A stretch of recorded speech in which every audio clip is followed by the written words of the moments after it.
जय श्री राम मित्रों, मैं मानवेंद्र शुक्ला और आज अपन देख रहे हैं पैथोफिजियोलॉजी का फर्स्ट लेक्चर, हाइपरटेंशन का फर्स्ट पार्ट। तो चलिए करते हैं स्टार्ट। ठीक है। तो आज का हमारा एजेंडा क्या है, जो कि वेरी इंपॉर्टेंट क्वेश्चन, कि हमारे जो सेकेंड यूनिट है पैथोफिजियोलॉजी के, उससे कौन कौन से क्वेश्चन है जो आपके मेन एग्जाम में पूछे जाते हैं। और लास्ट ईयर में बहुत से क्वेश्चन कौन कौन से पूछे गए हैं लास्ट प्रीवियस ईयर में, तो वो आज अपन डिस्कस करेंगे। उसके बाद अपन देखेंगे हाइपरटेंशन। क्या देखने वाले हैं? हाइपरटेंशन की एक छोटी सी डेफिनेशन देखने वाले हैं और उसका क्लासिफिकेशन देखने वाले हैं। तो चलो करते हैं स्टार्ट, वीडियो को करते हैं स्टार्ट।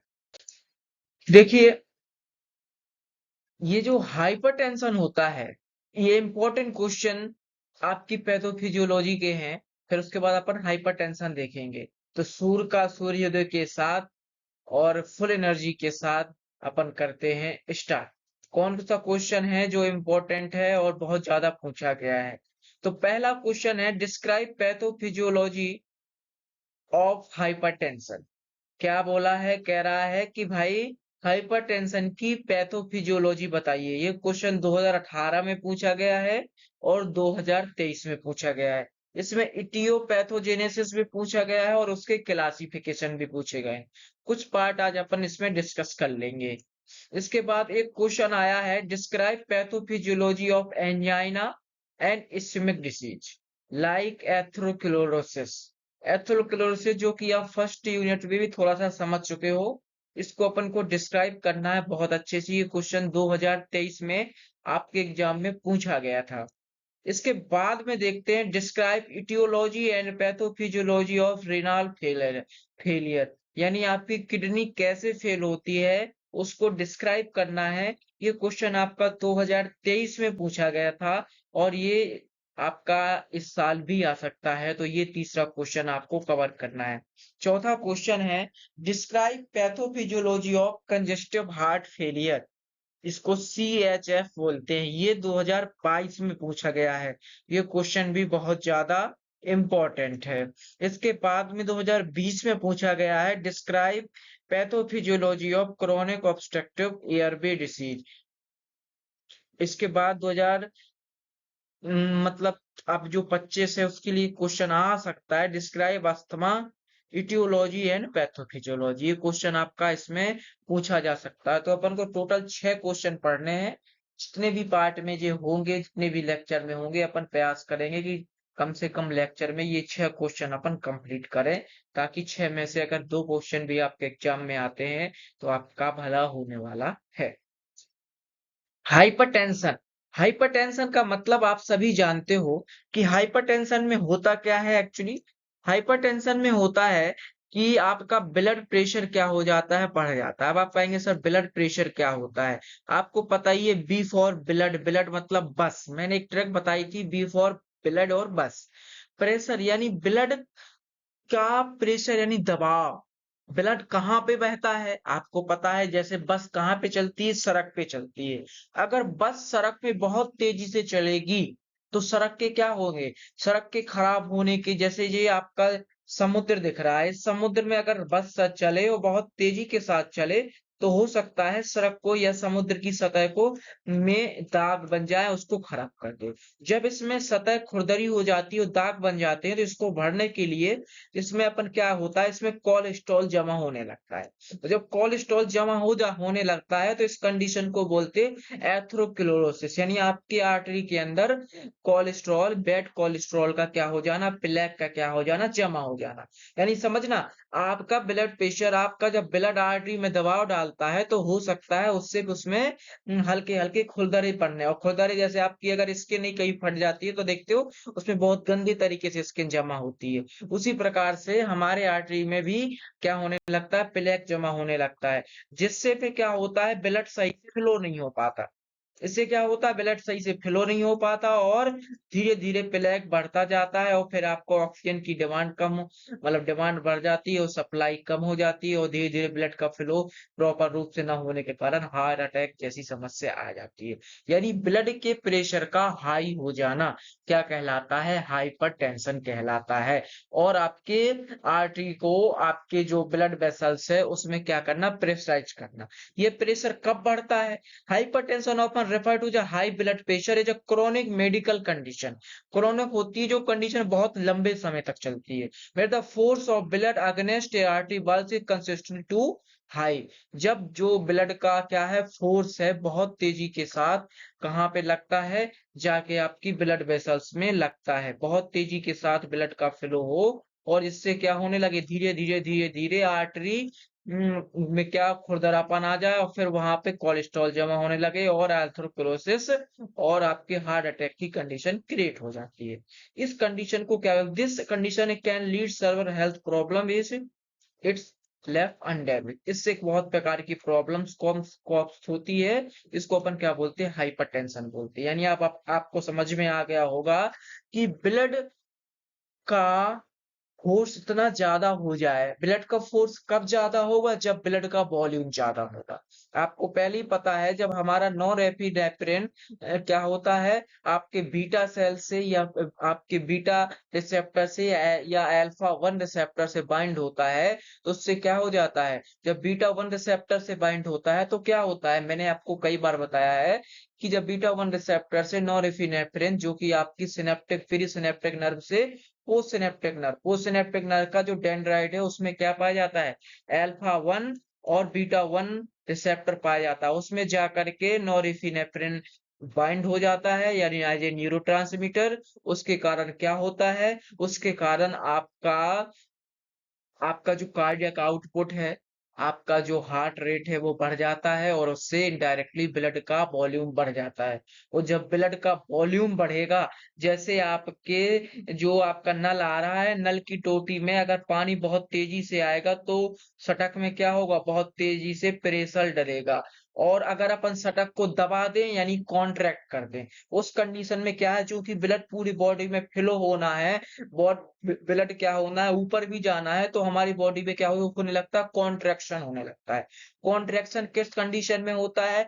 जब हमारी सेल के अंदर जो आपकी मतलब सिनेप्टिक्स नर्व है या फिर आप कहते हैं सेल है, तो सेल के अंदर जब सोडियम का लेवल इंट्रासेल्युलर सोडियम और कैल्शियम का लेवल बढ़ जाता है और उसका जो एक्शन पोटेंशियल प्रेशर है वो आपका क्या हो जाता है?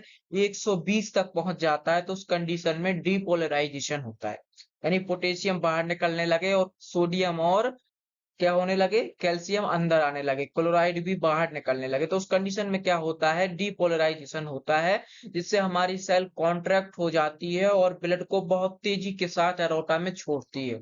और जैसे ही ब्लड का कॉन्ट्रैक्शन होता है, यानी ब्लड बहुत तेज मतलब आपकी ब्लड वेसल्स बहुत तेज कॉन्ट्रैक्ट हो जाती है और ब्लड का फ्लो बढ़ जाता है, तो बहुत ही प्रेशर के साथ वह ब्लड कहाँ पे पहुँचता है? वह आपका ब्लड वेसल्स में पहुंच जाता है और ब्लड वेसल्स को ठोकरे मारता है और इसी ठोकरों को बोलते हैं hypertension.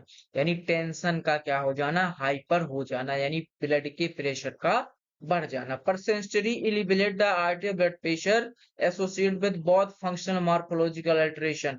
Arterial blood pressure generated by the interplay between blood flow and resistance of blood flow. यानी ब्लड का फ्लो और ब्लड के फ्लो को रोकने के बीच जो भी इंटरप्ले होता है उसे बोलते हैं आर्टियल ब्लड प्रेशर। ठीक है, मेजर्ड बाई जिसको अपन किससे मेजर किया जाता है? यानी पर मरकरी जी से अपन मेजर करते हैं। नॉर्मल आपको सबको पता है कि नॉर्मल ब्लड प्रेशर होता है 120 बाई 80 जी। 120 आपका सिस्टोलिक ब्लड प्रेशर होता है और 80 आपका डायसिस्टोलिक ब्लड प्रेशर होता है। सिस्टोलिक कंडीशन वो होती है जब आपकी ब्लड वेसल्स आपकी क्या हो जाती है? आर्टरी कॉन्ट्रैक्ट हो जाती है ब्लड वेसल, उसके कारण बहुत तेजी से ब्लड का फ्लो होता है। उसके बाद डायस्टोलिक क्या हो जाती है, जब अपन को क्या होता है, हार्ट में ब्लड भरना होता है तो ब्लड वेसल्स डायलेट हो जाती है, यानी जब रिलैक्स की कंडीशन आती है तो उसको बोलते हैं डायस्टोलिक, और जब कॉन्ट्रैक्शन की कंडीशन आती है तो उसको बोलते हैं सिस्टोलिक कंडीशन। इसको मेजर किससे किया जाता है, तो मैं आपको बता दूं, इसको मेजर एमएम पर मरकरी से किया जाता है। तो चलिए चलते हैं आगे, इसकी डेफिनेशन आपको आ गई होगी बहुत अच्छे से समझ में, अपन ने बहुत ही डीप से इसको समझा है। ठीक है ना, ये आपको दिख रहा है यहाँ पे।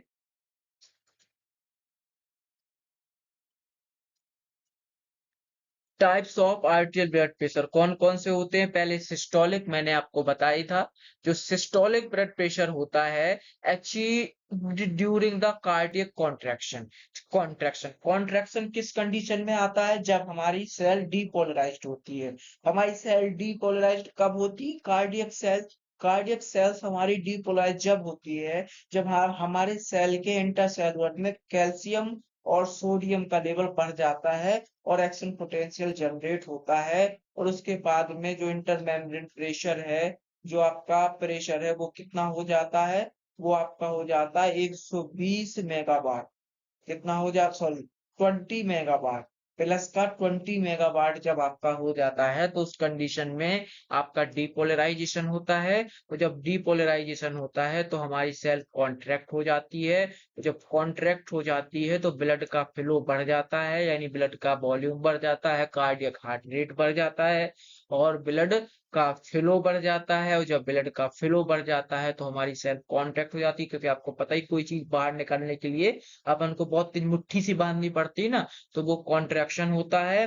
और जब कॉन्ट्रैक्शन होता है तो कॉन्ट्रैक्शन होने के कारण आपका क्या हो जाता है, कॉन्ट्रैक्शन होने के कारण आप आपका ब्लड का फ्लो बढ़ जाता है और ब्लड प्रेशर बढ़ जाता है, इसको बोलते हैं सिस्टोलिक। और achieved after contraction when the cardiac chambers are filling. ये क्या होता है, जब कार्डियक चैम्बर भर रहा होता है, कॉन्ट्रैक्शन के बाद पूरा ब्लड मतलब आपकी बॉडी में निकल जाता है और फिर बॉडी से भरने लगता है जब आपकी हार्ट में, तो उस कंडीशन को बोलते हैं डायसिस्टोलिक। उस समय हमारा प्रेशर होता है 80 mmHg। इस समय हमारा प्रेशर होता है 120, जब हमारा कॉन्ट्रैक्शन की कंडीशन होती है, और जब हमारी रिलैक्सेशन की कंडीशन होती है तो उस कंडीशन में आता है 80 mmHg। क्या कौन सी कंडीशन आती है, 80 mmHg। डायसिस्टोलिक मतलब achieved after contraction when the cardiac chamber are filling, जब हमारा कार्डियक चैम्बर भरने लगता है। अब आपको पता ही है कि जो आपका सिस्टोलिक ब्लड प्रेशर है और डायसिस्टोलिक ब्लड प्रेशर है, ये दो ब्लड प्रेशर होते हैं, एक होता है आपका सिस्टोलिक, एक होता है डायसिस्टोलिक। यदि सिस्टोलिक ब्लड प्रेशर यानी कॉन्ट्रैक्शन की कंडीशन में ब्लड का फ्लो और रिलैक्सेशन, यानी जब ब्लड भरता है, तो उन दोनों के बीच के जो प्रेशर उनमें अगर आपके कॉन्ट्रैक्शन वाले पे यानी सिस्टोलिक ब्लड प्रेशर से अगर अपन डायसिस्टोलिक ब्लड प्रेशर को घटा दें, तो आपका जो पल्स, तो जो प्रेशर बचेगा उसको बोलेंगे पल्स प्रेशर, जिसको अपन क्या करते हैं, मेजर द आर्टियल बाल की टेंशन को आप अपने हथेली से जो मेजर करते हैं आरपीएम, तो 90 आरपीएम, 120 आरपीएम राउंड पर मिनट, ये जितना भी होता है ये क्या कहलाता है, आपका पल्स प्रेशर कहलाता है। अब आपके एग्जाम में पूछा जाने वाला क्वेश्चन कि पल्स प्रेशर का फॉर्मूला क्या होता है, तो आप क्या बताओगे, आपका systolic blood pressure minus diastolic blood pressure, यानी जो सिस्टोलिक ब्लड प्रेशर से जब अपन डायसिस्टोलिक ब्लड प्रेशर को घटाते हैं तो आपका क्या आता है, तो आपका आता है पल्स प्रेशर। कौन सा प्रेशर आता है, pulse pressure. Cardiac output minus major determinant of, cardiac output minus क्या, मेजर डिटर्मिनेंट ऑफ एसबीपी, यानी ये आपका हो गया क्या, cardiac output minus major determinant. तो ये चीजें भी आपको ध्यान में रखना है। तो मैं, और इससे क्या होता है, टोटल कार्डियक आउटपुट में क्या, major determinant of SBT, total peripheral resistance determinant, इसमें क्या होता है, ये कहलाता है diastolic blood pressure. Cardiac output मतलब मेजर, जितना अपन, सॉरी मैंने आपको माइनस यहाँ बताया, जो कार्डियक आउटपुट होता है, कार्डियक आउटपुट मतलब कितना ब्लड बाहर फ्लो हो रहा है, तो क्या आउटपुट आ रहा है? तो मेजर डिटरमिनेंट किसके द्वारा पता चलेगा? जब आपका ब्लड वेसल्स कॉन्ट्रैक्ट हो जाएगी, यानी जो आपका सिस्टोलिक ब्लड प्रेशर है उससे क्या पता चलने वाला है? कार्डियक आउटपुट पता चलने वाला है। और दूसरा टोटल पेरिफेरल रेजिस्टेंस डिटरमाइन से आपका जो आपका डायसिस्टोलिक है ये पता चल जाएगा। इसी को बोलते हैं total resistance determination. Total resistance determination. Total resistance determination.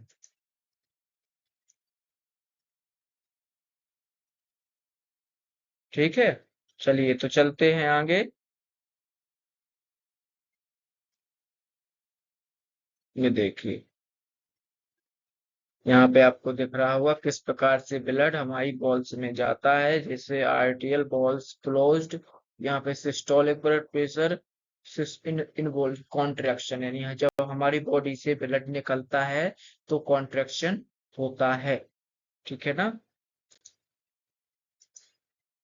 अब मीन आर्टियल प्रेशर, इसे क्या मीन आर्टियल प्रेशर क्या होता है? मीन आर्टियल प्रेशर याद रखना, average pressure through the cardiac cycle of contraction. Cardiac cycle की ड्यूरिंग जो एवरेज प्रेशर होता है उसको क्या बोलते हैं? मीन आर्टियल प्रेशर बोलते हैं। याद रखना, जो एवरेज प्रेशर होता है किस, जो आपकी कार्डियक पूरी कार्डियक यानी हार्ट की जो एक साइकिल चलती है उस कॉन्ट्रैक्शन की, जिससे हमारा ब्लड बाहर निकल रहा है, सेल कॉन्ट्रैक्ट हो रही है, उसका जो तो उसे क्या बोलते हैं? मीन आर्टियल प्रेशर को क्या बोलते हैं? Average pressure through the cardiac cycle of contraction. During cardiac cycle 1/2/3 यानी 2/3 time spent in diastole, 1/3 time in systole. Cardiac cycles में क्या होता है? 2/3 टाइम सिस्टोल में आपका स्पेंड रहता है और 1/3 टाइम सिस्टोल, मतलब सिस्टोल में। डायसिस्टोल में क्या होता है? आपके हार्ट के अंदर ब्लड फिल हो रहा होता है और जब कोई चीज भरनी पड़ती है तो उसको चौड़ा करना पड़ता है। तो जिस कंडीशन को क्या बोलते हैं? डायलेशन बोलते हैं।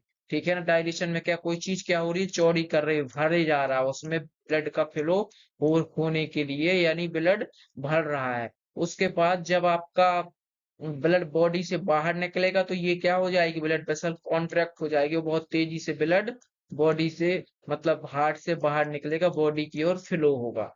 एमईपी मतलब क्या होता है? Mean आर्टियल pressure. इसे क्या बोलते हैं? Mean आर्टियल pressure. ये कैसे निकाला जाता है?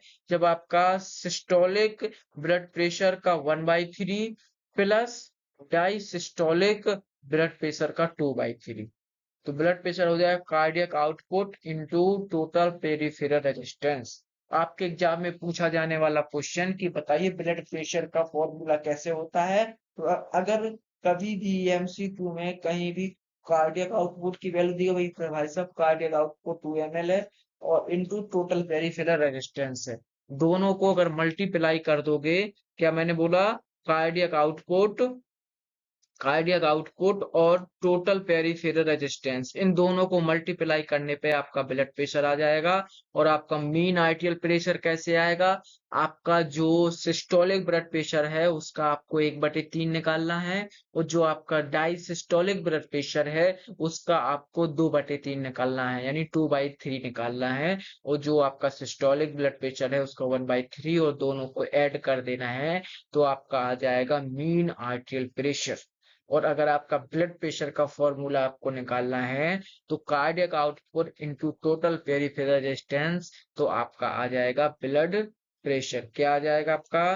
Blood pressure. क्या आ जाएगा भाई? ब्लड प्रेशर आ जाएगा। ठीक है ना। इस तरह से देखिए ये जो लेडीज है किस तरह से इस भैया का ब्लड प्रेशर माप कर रही है। आपको पता चल गया होगा मीन आर्टियल प्रेशर होता क्या है? Average pressure through the cardiac cycle of the contraction. क्या? कार्डियक साइकिल के थ्रू, जो कॉन्ट्रैक्शन के थ्रू जो एवरेज प्रेशर बनता है, यानी कैसे? सिस्टोलिक ब्लड प्रेशर का 1/3 पार्ट और डायसिस्टोलिक ब्लड प्रेशर का 2/3 पार्ट, ये क्या बना लेता है? ये आपका मीन आर्टियल प्रेशर बना लेता है। एक बार और सुन लो, सिस्टोलिक ब्लड प्रेशर का 1/3 part plus diastolic blood pressure का 2/3 पार्ट, ये क्या कहला बना लेता है आपका? ये आपका बना लेता है mean आर्टियल pressure.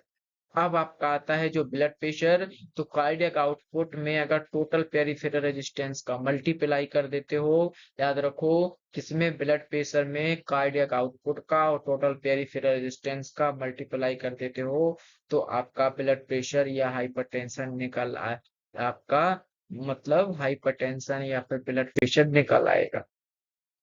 Types of arterial blood pressure, कौन systolic blood pressure, the maximum pressure during heart contraction, heart के कॉन्ट्रैक्शन के दौरान जो मैक्सिमम प्रेशर होता है उसको क्या बोलते हैं, सिस्टोलिक प्रेशर बोलते हैं। मेजर डायरेक्टली यूजिंग द स्फेग्नोमोनोमीटर, आपके एग्जाम में पूछा जाने वाला क्वेश्चन कि जो आपका सिस्टोलिक ब्लड प्रेशर है उसको किसकी हेल्प से डायरेक्ट यूजिंग, मतलब किसकी हेल्प से मेजर करते थे, स्फेग्नोमैनोमीटर की हेल्प से इसको मेजर किया जाता है। ये क्वेश्चन बहुत बार फार्मासिस्ट एग्जाम में पूछा गया है कि ब्लड प्रेशर को किससे मेजर करते हैं। सिस्टोलिक ब्लड प्रेशर का, आर्टियल सिस्टोलिक ब्लड प्रेशर का मेजरमेंट डायरेक्टली किससे करते हैं, तो स्फेग्नोमैनोमीटर से करते हैं।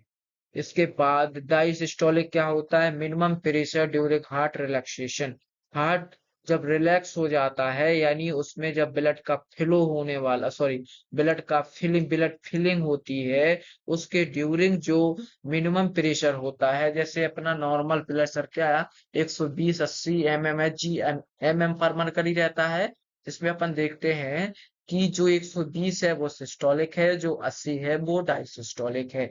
यानी कॉन्ट्रैक्शन के ड्यूरिंग जो प्रेशर होता है, यानी जब हमारी ब्लड वेसल्स में ब्लड का फ्लो होने लगता है, ब्लड बॉडी के पार्ट में जाने लगता है, हमारी ब्लड वेसल्स कॉन्ट्रैक्ट हो जाती है, लेफ्ट आर्टरी कॉन्ट्रैक्ट हो जाती है, तब आपका कॉन्ट्रैक्शन होता है। और जब रिलैक्सेशन यानी जब हार्ट में ब्लड भरने लगता है तो उस कंडीशन को बोलते हैं रिलैक्सेशन। इसके बाद पल्स मेजर्ड क्या कहलाता है, अगर आप, मैंने कई बार बोल दिया है डिफरेंस बिटवीन सिस्टोलिक और डायसिस्टोलिक ब्लड प्रेशर, यानी जो सिस्टोलिक ब्लड प्रेशर है और डायसिस्टोलिक ब्लड प्रेशर है उनको अगर अपन एक घटा लें तो आपका पल्स प्रेशर आ जाएगा। यानी सिस्टोलिक प्रेशर मान लो आपका 120 सिस्टोलिक है, 80 आपका डायसिस्टोलिक है, तो आपका पल्स प्रेशर होगा अभी कितना, 40।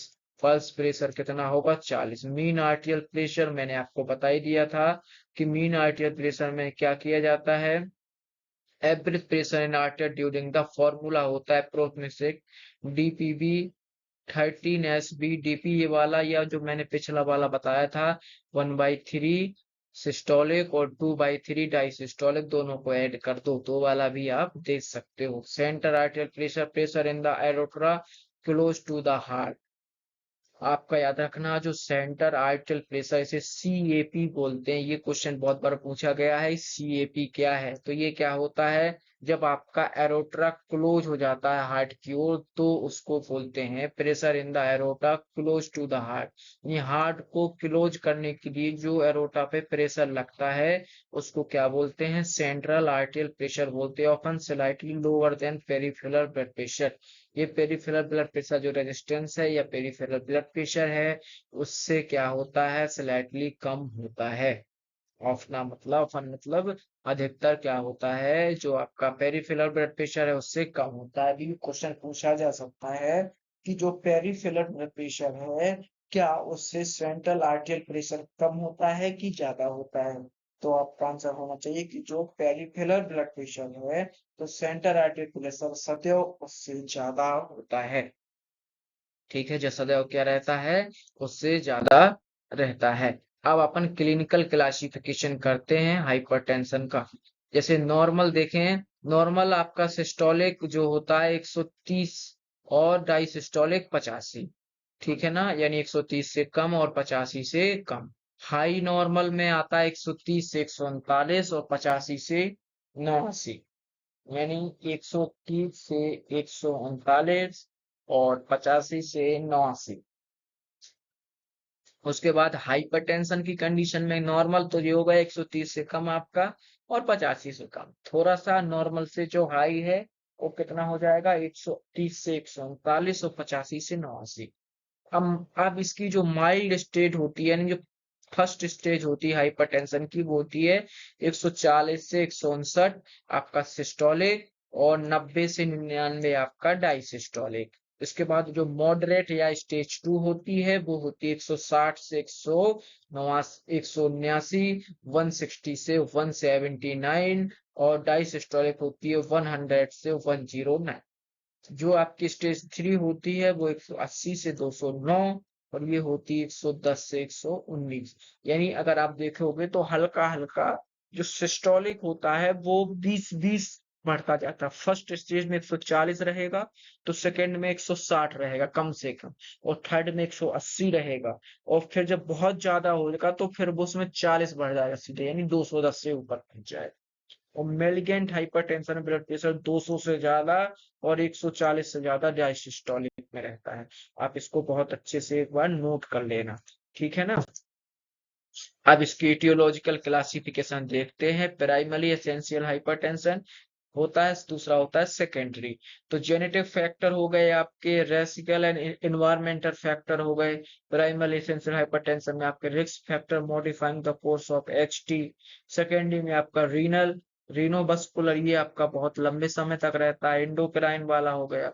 आपका जो हाइपरटेंशन होता है इसमें ये रहता है, एक ऐसा रहता है जो कम समय के लिए रहता है, एक बहुत, जैसे आपके सामने शेर आ गया और आपको भागना है, तो आपके कार्डियक मसल्स में क्या चाहिए, ऑक्सीजन चाहिए। कार्ड मसल्स में आपके ब्लड का फ्लो होना चाहिए, आपकी स्केलेटल मसल्स में ब्लड का फ्लो होना चाहिए। तो तुम्हारा जो हार्ट है वो क्या करता है, स्केलेटल मसल्स की ओर ब्लड का फ्लो बढ़ा देता है, और जब ब्लड का फ्लो बढ़ाएगा तो बॉडी में ब्लड का वॉल्यूम बढ़ना चाहिए। तो यानी कॉन्ट्रैक्शन होगा, यानी कॉन्ट्रैक्शन होगा तो जो ब्लड की वेसल्स है उसमें बहुत प्रेशर के साथ ब्लड प्रेशर बढ़ेगा, ठीक है ना। ओरल कॉन्ट्रैक्शन ऑफ एरोटा, और ये दूसरा होता है जो ओरल कॉन्ट्रासेप्टिव में, और न्यूरोजेनिक, ठीक है। आप इसको लिख सकते हैं। इसके बाद अगर अपन देखें कि ब्लड प्रेशर, देखिए इस तरह से इसमें नाप रहे हैं। Clinical classification of primary hypertension and secondary. Beginning hyper benign hyper observe 95% of patient को यही वाला होता है। Slow rise in BP taking years of develop. इसके बाद आपका आता है मेलिगेंट, ये ऑब्जर्व इन 5 to 10% पेशेंट में ही देखा जाता है। इसमें क्या होता है, जो मेलिगेंट आता है, जो आपका मॉडरेट से बहुत हाई स्टेज 4 से भी ज्यादा, मैंने बोलता ना, 140, फिर 120 पे 140, फिर 160 पे 180, फिर सीधे 210 और 220, इतना जो प्रेशर, जब प्रेशर हो जाता है 200 से ऊपर हो जाता है तो उसको मेलिगेंट एसिलेटेड हाइपरटेंशन बोलते हैं। अपन नेक्स्ट वीडियो में देखेंगे कि हाइपरटेंशन जो होता कैसे है, ठीक है ना। हमारी कौन सी सिनेप्टिक वाला सिस्टम पढ़ेंगे अपन, रेनन वाला भी सिस्टम पढ़ेंगे, ठीक है। If left untreated patient life expectancy decrease, ठीक है ना। इसमें 100 मतलब 200 से 140 के बीच में ये होता है, ठीक है। इसके बाद में आपका हमारे चैनल में देखने के लिए बहुत बहुत धन्यवाद, और आप हमारे चैनल को